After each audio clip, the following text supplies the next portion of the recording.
Masters నమస్కారం.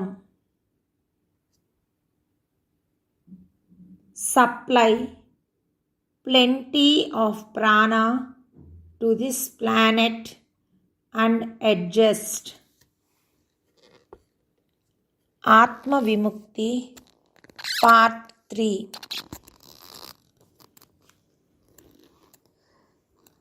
మనిషి వివేకం ఒక అద్భుతమైన మలుపు తిరిగినప్పుడు గొప్ప స్నిగ్ధత్వం కనిపిస్తుంది.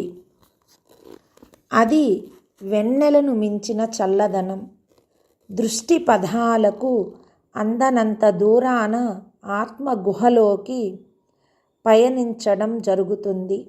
ఆత్మ ప్రస్థానంలో ఎన్నో జీవన తరంగాలు, అన్వేషణ, ఆత్మ పరిశోధన అనంతంగా సాగుతుంది. ఎన్నో ఆనందాలు, విశుద్ధ శక్తులు లభిస్తాయి.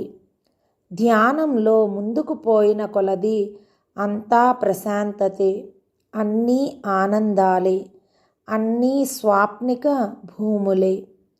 ఒక ముహూర్త కాలంలో ఆనందాలు, స్వప్నాలు, కాంతిపుంజాలు స్వర్గ సోపానాలవుతాయి, సువర్ణ సోపానాలవుతాయి. ఆత్మ సామ్రాజ్యంలో అన్నీ పరమాత్మకు సన్నిహితాలే. కాలానికి అందని అనంతత్వం ఆ తీరాల వెంట నీడలా కదులుతుంది. అది మృత్యుంజయత్వం. అది పరమాత్మ అనుగ్రహంతో అందే తాంత్రిక శక్తి. యోగి స్వతంత్రంగానే తాంత్రిక శక్తిని సంపాదిస్తాడు. స్వతంత్రంగానే అనంతంలోకి పయనం సాగిస్తాడు. ప్రకృతి సహజమైన నిబంధనలేవి అతని ప్రగతిని నిరోధించలేవు. ఏ ధర్మ సూత్రాలు అతనికి అవసరం లేదు.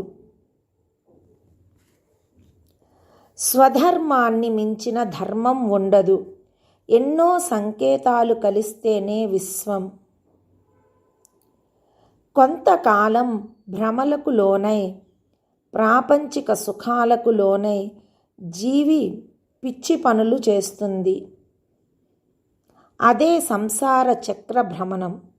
ఆ చక్రం నుండి జీవుడు బయటపడినప్పుడు ఆత్మ జీవునికి ఆసరా ఇస్తుంది, అండగా నిలుస్తుంది, ప్రగతికి మార్గం చూపగలుగుతుంది. అన్నింటికీ కార్యకారణ సంబంధం ఉంది. అన్నింటినీ అగోచరంగా ఉన్న ఆత్మ నిర్దేశిస్తుంది, కానీ శాసించదు. అందువల్లనే మనసున్న మనిషి భ్రమలకు లోనవుతుంటాడు. మనసు దాటిన మనిషి ఆత్మదర్శనం పొందగలుగుతున్నాడు. వాస్తవాలనిపించేవన్నీ మనస్సు కల్పించే భ్రమలే. విశ్వమేధ బహు విచిత్రమైనది. మానవ మేధకు అది అందదు. ఆత్మకు సంస్కారం అలవడాలి. మానవ మేధకు, విశ్వమేధకు సంధానకర్త ఆత్మ. మానవ మేధకు, విశ్వమేధకు సంధానకర్త ఆత్మ. అగోచరాలను గోచరింపచేయడంలో పరమాత్మ అక్షర రమ్యతను పాటిస్తుంది.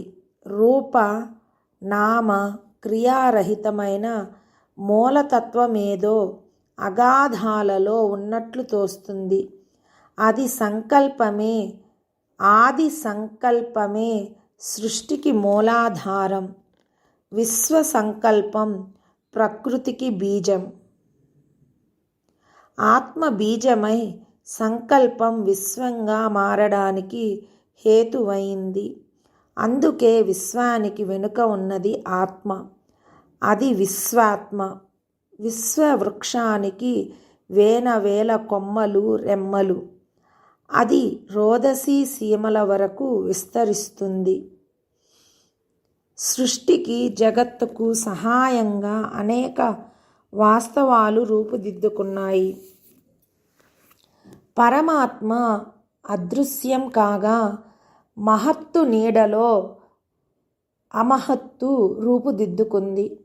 ఈశ్వరుడు సైతం రూపనామ క్రియలకు దూరంగా ఉండి భావానికి మాత్రం అందుతాడు, అనుభూతిని మాత్రం అందిస్తాడు. మానవుడు మృత్యుంజయుడు కావడం ఈశ్వర లీల. అందుకు ఆలంబనం యోగం, సాధన, సమాధి, ప్రజ్ఞ. యోగి సమాధి స్థితిలో బాహ్య ప్రపంచానికి దూరం అవుతాడు. పెదవులు కదలవు, చైతన్యమే అనుభూతి. అంతర్దృష్టితో సర్వాన్ని దర్శించగలడు. ఆత్మ దర్శనం కలిగిన వానికి పరమాత్మ దర్శనం అవుతుంది. ఆత్మ ప్రవేశ ద్వారం.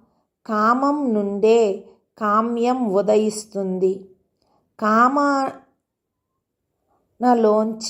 తీరని ఆశ తొంగి చూస్తుంది. విధి వెంట మనిషి పరుగులు తీసినంతకాలం తన స్వప్నాలకు ఆశలకు అంతం ఉండదు, అర్థం కనిపించదు. ఆశల్ని దాటి ఆశయాల్ని ఏర్పరచుకోవాలి. ఆత్మశక్తితో, ఆత్మ ప్రబోధంతో జ్యోతిని ఆశ్రయించాలి. అప్పుడు అనంత పరమ మాటున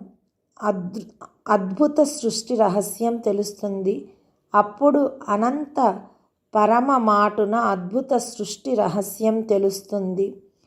అవి చీకటిలో మెరిసే నక్షత్రాలు. సత్యం వినీల గగనంలో ఉదయించిన చంద్రుని వంటిది. ధ్యాన సమయంలోనే మాయా మోహ బంధాలు తెగిపోతాయి, తెరలు తొలగిపోతాయి. విశ్వప్రేమ హృదయంలో ప్రవేశిస్తుంది. ప్రజ్ఞ మాతృస్తన్యాలను గ్రోలి పరవశించే పసిబిడ్డవలే విధి పరవశం చెందుతుంది. యోగ శక్తికి శాంతి నివేదన. అమృతతుల్యమైన తపస్సులో అంతా ప్రవిమల ప్రశాంతి.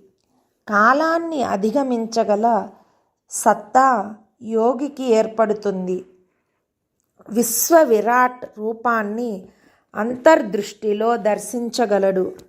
దివ్య ప్రేరణతో రగిలిన కాంతి కిరణం యోగి హృదయంలో ప్రవేశించి మానవతకు దివ్యత్వపు పూత పూయిస్తుంది. హృదయంలో త్రికోణ పీఠికపై అధిష్ఠించిన మహాశక్తి త్రికాల జ్ఞానం కలిగిస్తుంది. అప్పుడు భూమ్యాకాశాలు తేజోమయాలై భాసిస్తాయి. సావిత్రి చీకటి నెలవులలో వెలుగు బావుల్ని త్రవ్వింది. అందని లోతులలో సుందర రూపాల్ని సృష్టించుకున్నది. తారలు, తీరాలు, స్వరాలు లేని గగనాలు అధిగమించి నేల వైపుగా దృష్టి సారించింది. ఆలోచనలను అనుసంధించింది. అవి దిగాంతాల నుండి నిశ్శబ్దాన్ని ఛేదించుకుంటూ భూమికి దిగివచ్చాయి.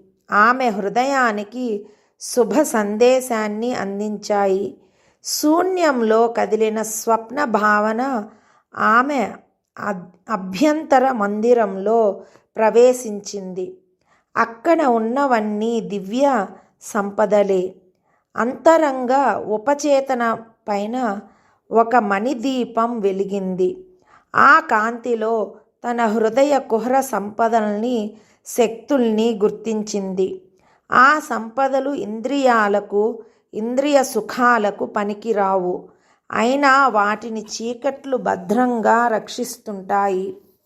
ఆ శక్తులు ఎప్పుడూ చీకటిలో నిద్రిస్తుంటాయి. వాటిని ఉపయోగించగల సమర్థులు ఎప్పుడో గాని జన్మించరు.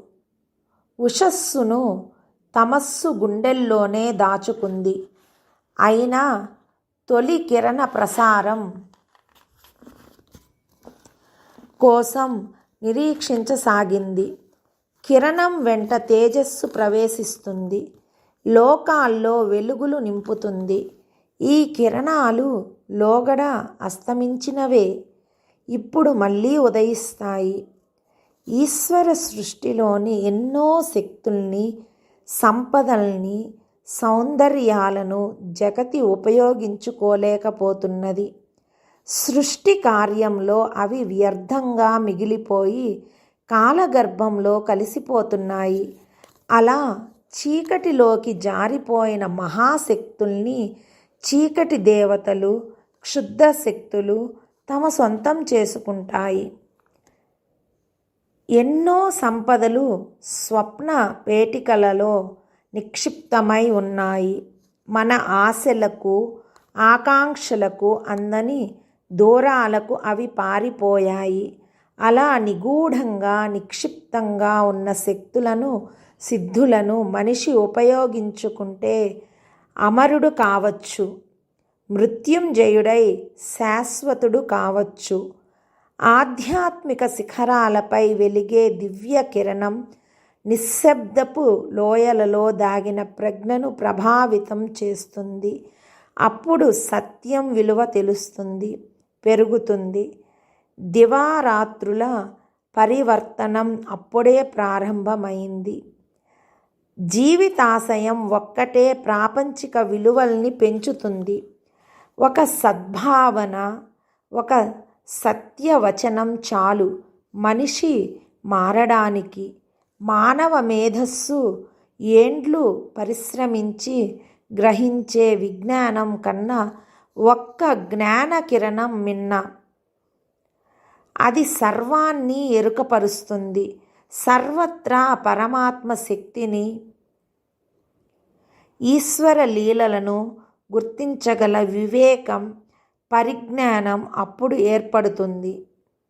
అంతవరకు ప్రపంచంలో అన్నీ మహా విలువైనవిగా, శాశ్వతమైనవిగా తోస్తాయి.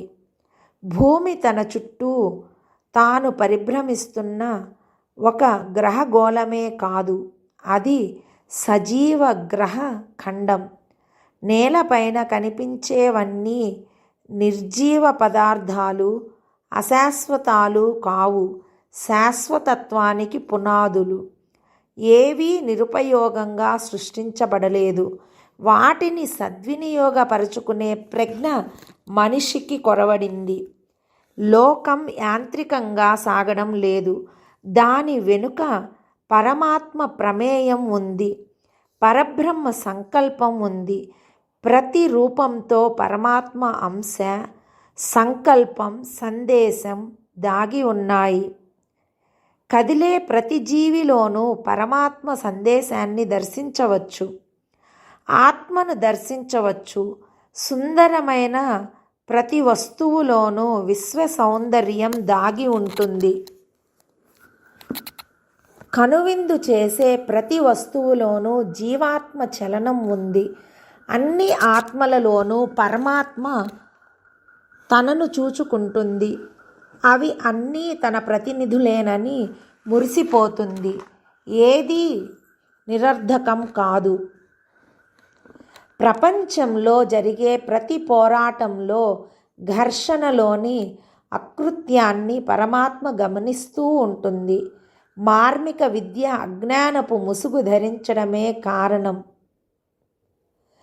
కనిపించని దాన్ని విధి అవసరంగా గుర్తిస్తుంది. అద్భుతమైన దివ్య సంకల్పం ఒక్క అదృష్టంగా మారుతుంది. మన హృదయాలలోనే మనకు తెలియని రీతిలో మహత్తు, సౌందర్యం, పారవస్యం, బ్రహ్మానందం ఉన్నాయి. మహదానందాలను బందీలుగా చేయడం వల్లనే ఈ యాతనలు, కష్టనష్టాలు. బ్రహ్మానందానుభూతి ఒక్కటే కాలాన్ని స్తంభింపచేస్తుంది. విధి నిర్ణయించిన రీతిలోనే దినాలు గడుస్తుంటాయి. ఆత్మ ఆలపించే మౌన గీతాలకు నిశీధి రాత్రులే శ్రోతలు. ఏదో ఒక దివ్య స్పందన హృదయాన్ని కదిలించాలి. అప్పుడు మందంగా నడుస్తున్న కాలం వేగం పుంజుకుంటుంది. సూక్ష్మ శరీరం దివ్యత్వాకాంక్షతో పరసీమలకు పయనిస్తుంది. మనిషి విజయానికి ఈ లోకం చాలా ఇరుకు. మనిషి అల్పత్వం పైన పరమాత్మ సంతకం చేయడు. మహదాశయం ఉన్న మనిషికే విలువ. ఉన్నతాశయం కలవారే ఉన్నత పదాలలో పయనించడానికి అర్హులు. వారినే పరమాత్మ అంగీకరిస్తుంది. మనిషిగా జీవించడమే గొప్ప వరం. అనుభవాలు వరప్రసాదాలు. ఆత్మరోదసీ ప్రయాణానికి ఆయత్తపడుతుంది. ప్రపంచమే పరమాత్మ సంకల్ప సృష్టి. పదార్థంలో ఆత్మ ప్రవేశమే జీవుని ఆవిష్కరణ. ప్రకృతి పరమాత్మను తన కడుపులో దాచుకుంది. ప్రకృతిని చీల్చుకుని ఆత్మ పరమాత్మను చేరాలి. యోగి జీవనం నిశ్చలం, నిర్మలం అయినప్పుడు ఆధ్యాత్మిక తేజస్సు సుస్నాత అవుతుంది. ఆత్మగత ప్రజ్ఞాన సీమలలో సంచరించి తేజస్సు శాశ్వతంగా తనకు అన్వయించుకుని శాశ్వతత్వం అభిలషిస్తుంది. యోగి శరీరంలోని ప్రతి అణువు భౌతిక విషయాలకు దివ్యత్వం అందించగలదు. లోకంలో ఎల్లెడలా దివ్యత్వాన్ని పరిమళింప చేయగలదు. అప్పటికే సావిత్రి అమృతానందమయి అయ్యింది. రెక్కలు విప్పి ఆనంద సీమలలో విహరించసాగింది. అశాశ్వతం అనుకున్న తేజస్సును తనలో శాశ్వతంగా నిలుపుకున్నది. అన్ని బలహీనతల్ని అధిగమించి సచ్చిదానందాన్ని అనుభవించసాగింది. మనిషిలో అంతర్లీనంగా ఉన్న మహత్తులు యోగ సాధన వల్ల బయటకొస్తాయి. సాధన తీవ్రతను బట్టి యోగి ఆత్మ అజ్ఞానం నుండి విముక్తం అవుతుంది. మనస్సు, శరీరం ఆధ్యాత్మికంగా మారతాయి. పరావిద్య ఆత్మ ప్రవేశం చేస్తుంది. ప్రాపంచిక విజ్ఞానం కొత్త పొంతలు తొక్కుతుంది. కొత్త వాకిళ్ళు తెరుస్తుంది. మనిషి మనస, వాచ, కర్మన యోగపూర్ణుడై బాహ్య జీవన విధానానికి విముఖుడవుతాడు. తనలోనే కొత్త మార్గాలను అన్వేషించి తనదైన మార్గాన్ని ఎన్నుకుంటాడు. విశ్వచలనంతో జతకలిసి మహస్సు వైపు పయనిస్తాడు. ప్రకృతి మహాశక్తులన్నీ అతని అధీనంలోకి వస్తాయి. అరూప అగోచర దివ్యాత్మలతో సంభాషించగలడు. సామాన్యులు చూడలేని మహర్లోకాలను, దివ్య రూపాలను అతను చూడగలడు. అరూప శక్తులకు రూపం కల్పించి దర్శించగల శక్తి సమకూరుతుంది. మహాసంకల్పం వెనక ఉన్న దివ్య శక్తుల్ని, దివ్య స్పందనల్ని తెలుసుకుంటాడు. కాలంలో దాగిన నిగూఢ శక్తులు, రహస్యాలు అతనికి కరతలామలకాలు. రోదసి మహాప్రబంధంలోని గతం, వర్తమానం, భవిష్యత్తు అతనికి ప్రతి పుటలోనూ కనిపిస్తుంది. విశ్వశిల్పి తన సృష్టి కళాచాతుర్యం అతని పరం చేస్తాడు. అతని యత్నాలకు అంతర్జ్యోతి వెలుగుదారి చూపుతుంది. అతని ఔన్నత్యాన్ని నిరోధించగల శక్తి దేనికి ఉండదు. అతని శరీరంలోని ప్రతి అణువు దివ్య ప్రభావానికి లోనై విధికి అసలైన అర్థాన్ని చూపిస్తుంది. మృత్యువు తర్వాతి జీవితం అందించే ఆనందాలు, శాశ్వత సౌందర్యాలు, సిద్ధించే దివ్యశక్తులు, ఆత్మన్యత్యాలు అతను ఇక్కడే దర్శిస్తాడు, అనుభవిస్తాడు. అందుకే ప్రపంచ సుఖాలకు, ప్రలోభాలకు అతీతంగా తన మనోలోకాలలో యోగి చరిస్తుంటాడు. పరమాత్మ ప్రతినిధిగా, ప్రతిరూపంగా అతను మానవ బలహీనతల్ని చక్కదిద్దగలడు, లోపాలను పూరించగలడు. మానవత దివ్యంగా మారడం ఒక్కటే అతని ఆశయం. ఆ మహాశక్తి ఎలా సంక్రమిస్తుందో ఎవరికీ తెలియదు. కానీ విశ్వశక్తులన్నీ యోగికి అంది వస్తాయి. దివ్యానుభవం వల్ల ప్రపంచం అల్పంగా అశాశ్వతంగా తోస్తుంది. అతను యోగశక్తితో యుగ ధర్మాన్ని, మానవ విలువల్ని మార్చివేయగలడు. సామాన్యుల అంచనాలకు యోగశక్తి అందదు, అర్థం కాదు. అతడు రానున్న పరిణామాలను, సంఘటనలను అతీంద్రియ శక్తితో ముందుగానే గ్రహిస్తాడు. భవిష్యత్తుకు, మంచి మార్పుకు అనుకూలంగా తన శక్తిని వినియోగిస్తాడు. తను కాలాన్ని, దూరాన్ని అధిగమించి శూన్యంలో జీవిస్తుంటాడు. అతను ఏకాంత జీవి. యోగ ప్రతిభ అతని జీవితం. మాస్టర్స్ నమస్కారం. ఇంతటితో ఆత్మ విముక్తి అధ్యాయం సమాప్తం.